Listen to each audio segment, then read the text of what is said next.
In 1983, Howard Gardner published the first edition of his book, Frames of Mind. This was the book that first introduced a wide audience to his idea of multiple intelligences. And in this book, he suggested we stop asking the simplistic question, how intelligent are you? And instead, we start asking the question, how are you intelligent?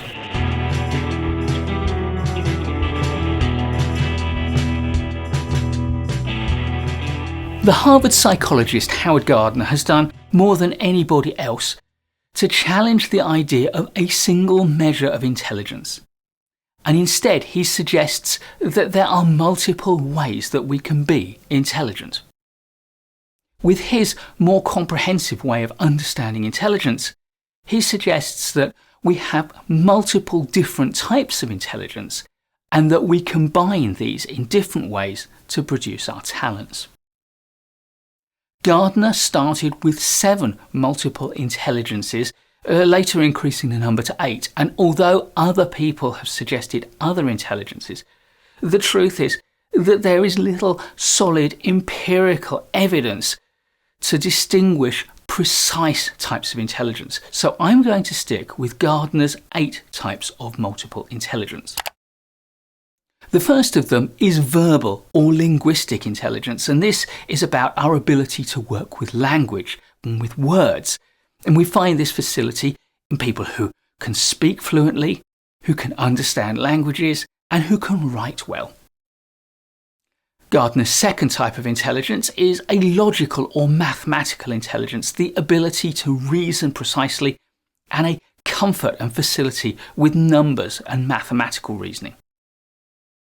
Next is what he calls a naturalistic intelligence, which is an enthusiasm and understanding of the natural world and all the different components of it, which also gives people a facility for categorizing and cataloguing different types of items.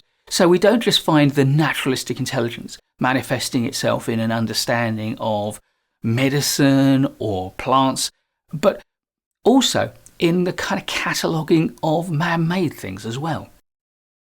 Next, we have visual or spatial intelligence, and this is all about our ability to see and perceive different shapes, different designs, different colours, and to appreciate how to use them in our creative process. Musical and rhythmic intelligence, likewise, is all about our ability to make use of, to deliver, and to appreciate tone, melody, rhythm, and all the different aspects of the musical world, both vocal and instrumental. Bodily or kinesthetic intelligence is about the way that we are able to use our bodies, our hands and our feet with precision, and our whole bodies with elegance, grace, suppleness. So we find bodily kinesthetic intelligence both in artists who are able to produce very precise movements of their hand to produce great works of art or music, but also in sports people and athletes who are able to use their whole body in astonishingly precise ways. But for our series of videos on emotional intelligence, it's the last 2 of Gardner's 8 forms of intelligence that particularly interest us. The first of these is intrapersonal intelligence, our ability to understand ourselves, to be sensitive to our moods, to understand our desires, to be confident of what we are able to do. This also includes our ability to introspect, to think about ourselves and to think about our thought processes, which of course links to things like our motivation and our resilience and our ability to change ourselves.